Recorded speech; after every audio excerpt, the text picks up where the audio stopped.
Check, check, whoa, whoa, check.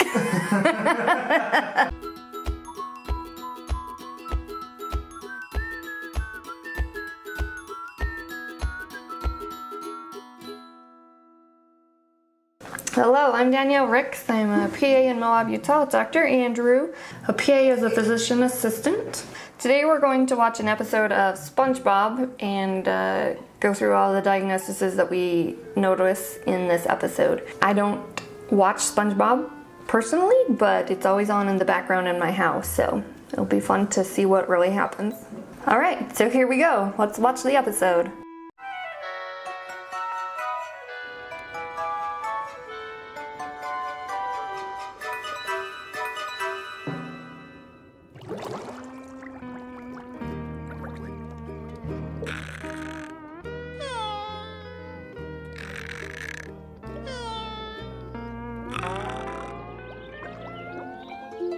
So the first diagnosis that I come across is SpongeBob is snoring. This could be one sign of obstructive sleep apnea.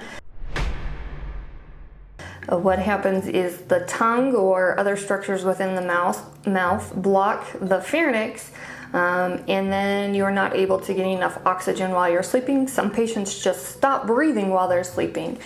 So there's pretty easy tests that we can do. One is an overnight pulse oximetry that can evaluate it, and then the second is a formal sleep study. It's raining Krabby Patties! Yeah!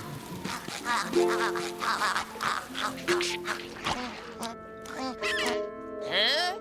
The second diagnosis that I noticed is SpongeBob's not getting into a deep enough sleep cycle to get restful sleep. When patients are having vivid dreams, we know that they're not getting into the REM cycle or the rapid eye movement. When you're in that cycle, you're getting deep sleep, and that's where the body actually is able to recharge, if you will. So we want to make sure that as you're sleeping, you're getting enough deep sleep. Here it is. Nothing like a peanut butter and jellyfish jelly sandwich to help you get to sleep.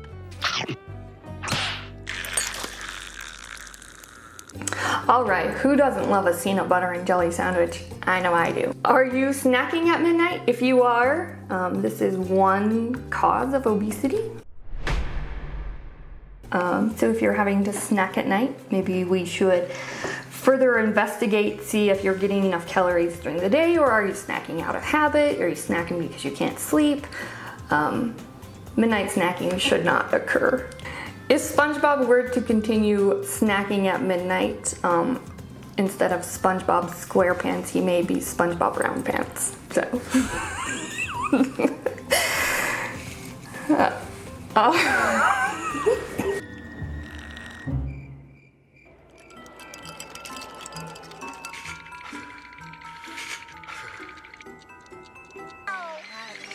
Oh, Gary, I don't feel like myself.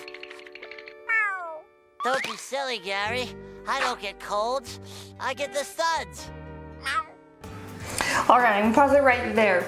So one diagnosis that comes to mind would be hypothyroidism. When your thyroid is not functioning properly, you have cold intolerance. Obviously, SpongeBob was cold and couldn't get warm.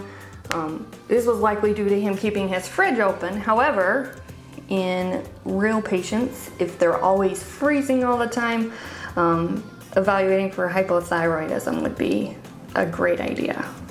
I can't get the Suds because then I'll have to miss work. No, Gary. I like wearing my underwear like this. I'm not sick. I'm going to work.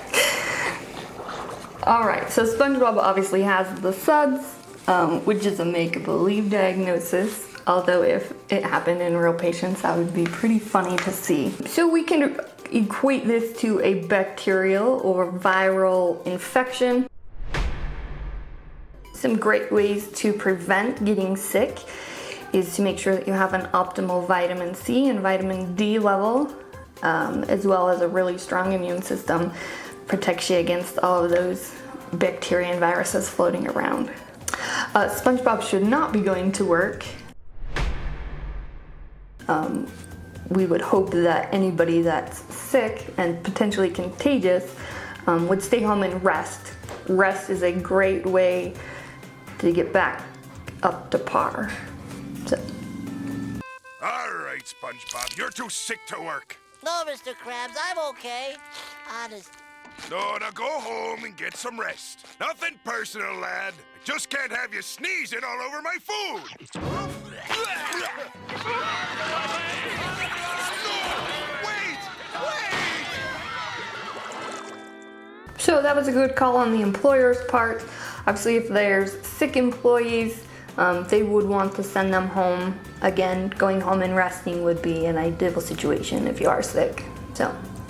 I'm sick, Patrick. I'm going to the doctor. What?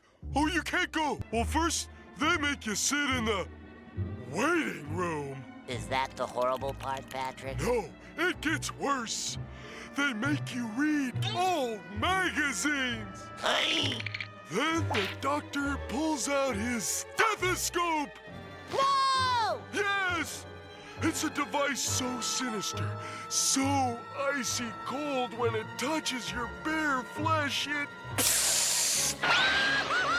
So luckily here at our doctor's office, in our waiting room, you don't have to read old magazines. We've got a TV.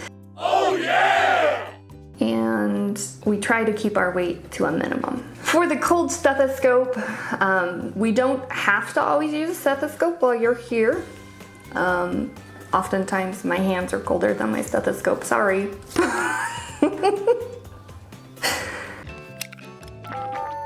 My fingers are too big for the buttons. Dr. Patrick, could you call Sandy for me? Sure, patient SpongeBob. So SpongeBob says his fingers are too big for the buttons.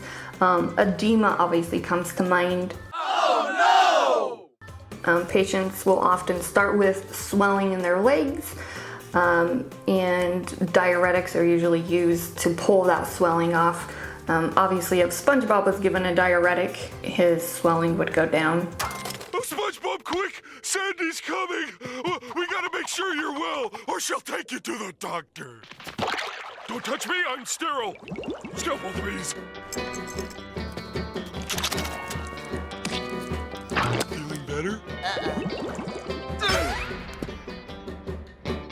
Feeling better yet? Not really. So, Patrick is trying to find a cause as to why SpongeBob has the suds, in that we saw Patrick pull SpongeBob's tooth, obviously thinking maybe he had a abscess in his tooth or he needed to have his tooth pulled. Well, Mr. Squarepants, it seems you have the suds. Are you ready for your treatment? You're not gonna make me read old magazines, are you? No, silly. You get the sponge treatment. Oh, Hans!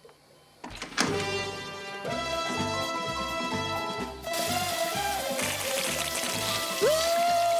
Yeah! Woo! Ah! This tickles. I can smell again. Woo! Yeah! Yeah! Woo! Yeah! I feel as good as new. I love the doctor. Here's your lollipop. So in my experience with sponges having the suds, usually it's with dish soap. You know, it's a little bit higher quality. Put too much on and I have way too many suds, so have to dilute those down a little bit. Definitely scrubbing and washing down with the sponge will definitely take care of the suds. Well, that was fun. I enjoyed watching SpongeBob. Make sure that you subscribe to our YouTube channel, Prestige Wellness Institute, and if you have any suggestions on what I should critique next, drop us a comment below, and we'll see you next time.